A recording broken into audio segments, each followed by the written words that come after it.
Welcome to the Dating Kinky Podcast, a cast about love, sex, romance, and kink. Sometimes an idea that's been rattling around in my head pops out fully formed thanks to a random comment from a stranger online. Today's topic is one of those.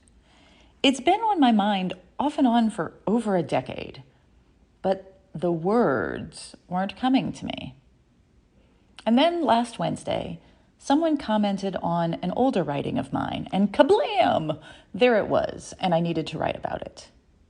But then, words. How to word. Maybe I got it right. Maybe I didn't. You be the judge. I'm pretty happy with it. What's the difference between a Domme, D-O-M, and a Domme, D-O-M-M-E? Domme, D-O-M, short for dominant. A Domme, D-O-M-M-E, is the femme version. Some pronounce it Domme, some Domme. I pronounce it Domme. I identify as a Domme, D-O-M, or dominant. I don't feel like there needs to be a gendered word for who I am. That doesn't stop people gendering me, which is fine. I am, after all, a woman, and I'm pretty open and clear about that. For the purposes of this podcast, I'm going to use FDom to represent feminine dominance. Doms, D-O-M-M-E-S. Since I'm speaking to gendered ideas in this piece, and that will make it easier to differentiate. But the gendering is not all that comes with the FDom label, is it? Not in my experience, anyway. A short piece from 2015 was recently necroed on FetLife. I call bullshit. I'll put the link in the show notes. Wherein I note that the pretty prevalent opinion that floats around the internet that twoo dames don't have sex, which seems in stark contrast to doms who not only have sex and grow their power by doing so, but also have so much sex that there are warning graphics made.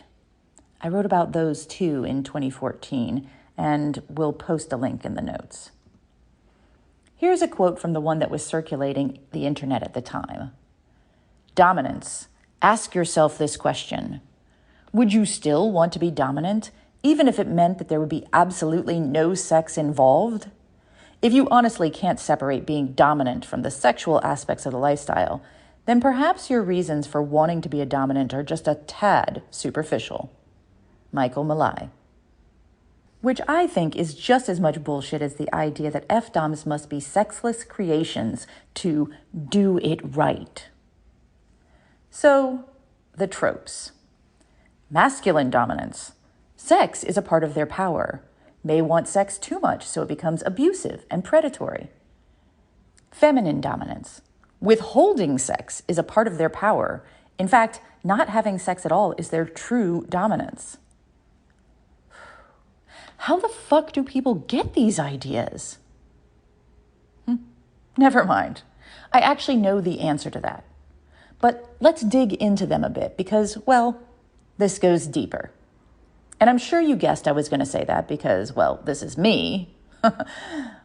Or maybe it's not so deep, but I also don't think it's super obvious. Let's start, though, with the obvious. Masculine figures are applauded for being sexual and having sex. Feminine figures are valued when they eschew sex, when they are pure. That's pretty clear. But there's more to it than that.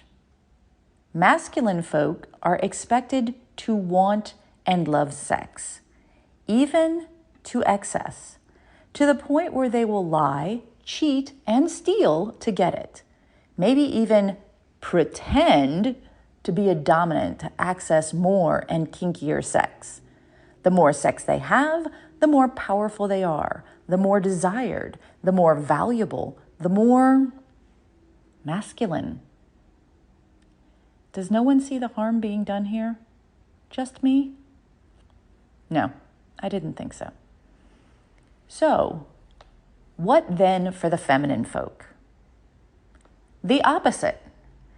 Feminine folk are expected to dislike and avoid sex, to merely put up with it, to the point of frigidness or cruelty, to the point where they will create entire relationships centered around their control over the ways they do not have sex. That the less sex they have, or actually want, more on this in a few, the more powerful they are. They are desired for what they withhold, what they refuse to bestow. They are more valued, more feminine. But who believes all this malarkey, you ask? Well, honestly, most of us in contemporary Western society have some of these beliefs in our head because we are raised with them. Madonna whore complex, virginity as equal to purity and value, gay promiscuity and lesbian bed death. Men are lustful, women are prudes. Frigidity and orgasmia is 99.9% of the time assumed to be feminine. Bigger is better for masculine folk. For feminine folks, it's the opposite. Multiple masculine partners ruins feminine sex parts, while one masculine partner over and over does not. The masculine obsession with sex, the feminine withholding sex to get what they want. In non-monogamy, bisexuality between femmes is considered non-threatening, but with masks is not allowed. Masks can't be forced sexually. Masculine people are assumed to be more sexually adventurous. Femmes are assumed to be submissive and passive sexually, unless proven otherwise. Masculine folk are cast in the role of initiator of sexual activity and dating and courtship. Feminine folk are cast as the receivers. Let me be clear before I go further. If you fit these roles, that's okay. There's nothing wrong with you or what you like or love. I'm not saying that. I'm saying that assuming these things hurts everyone because people are a wide variety of humanness, and those who are not perfectly perched within the spectrum of norm can be harmed by being cast into the wrong role for them and feeling they have to go along. But I digress. The FDom who has sex loses her power. So how does this become a thing, even? And I don't mean that there are not feminine dominants who absolutely do not have sex. There are. And that's okay, too. From my personal experiences in real offline engagement with humans around the world, it's a minority. Most FDoms enjoy a wide range of sexual activities, just like most DOMs do, just like most humans do, regardless of gender or kink role. So why is this such a strong current of belief? Why do people admonish me for enjoying and wanting sex as a dominant woman and tell me that I'm doing it wrong, or that I'm not truly dominant if I let a man have sex with me? Here's my core theory. Because they truly believe that women do not actually want or love sex, especially with the masculine, but with anyone. And therefore, if women do have sex in any way, regardless of top or bottom, aggression or passivity, it is against their will for the other partner and is therefore a socialized, submissive act of service. Because true dominants dominate, right? And to dominate is to get your way. So the way to lose your domination creds is to do things that you don't really want to do, to be forced to submit. Boom. Fuck me running with a chainsaw. And you know what? This doesn't even make me angry. Although I feel like it should, especially on behalf of others. But it really just makes me sad. Sad that so many people have bought into the idea that feminine equals non-sexual or even anti-sexual. Sad that so many feminine folk never really get to explore their full sexuality because of installed beliefs and hang-ups and trauma. And I've written about one of my own experiences with sexual trauma as well, and I'll post that link into the notes. Sad that many masculine folk interested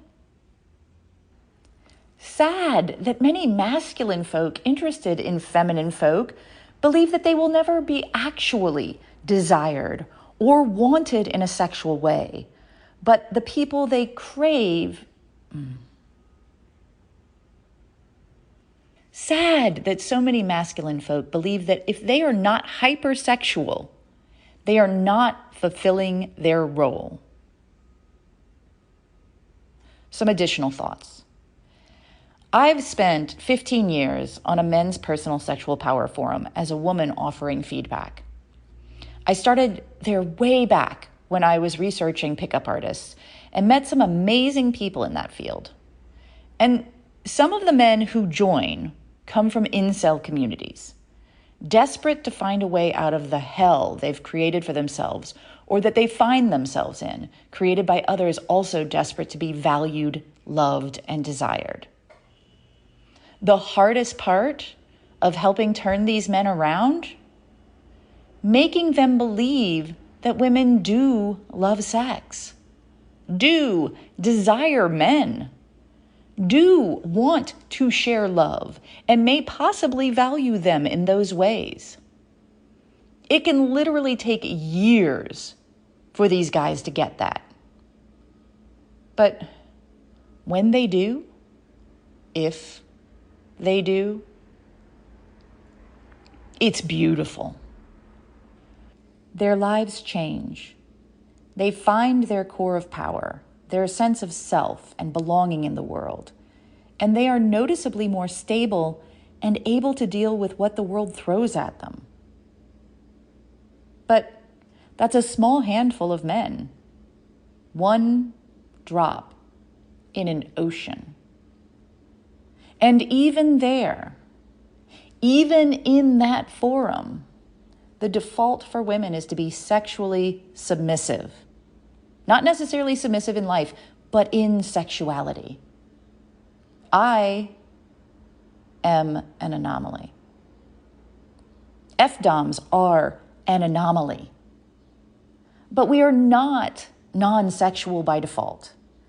And our sexuality and how we choose to enjoy it does not in any way determine our dominance. Just as a masculine dominance is not altered by them not choosing sex. What are your thoughts? Any of this hit home? Have you lived with any of these beliefs tucked deep down inside of you? How have these or other sexual assumptions harmed you or people you love in your life? How have you used them to harm others on purpose or by accident? Thank you for joining me today. If you love this episode, please share it with others who would enjoy it.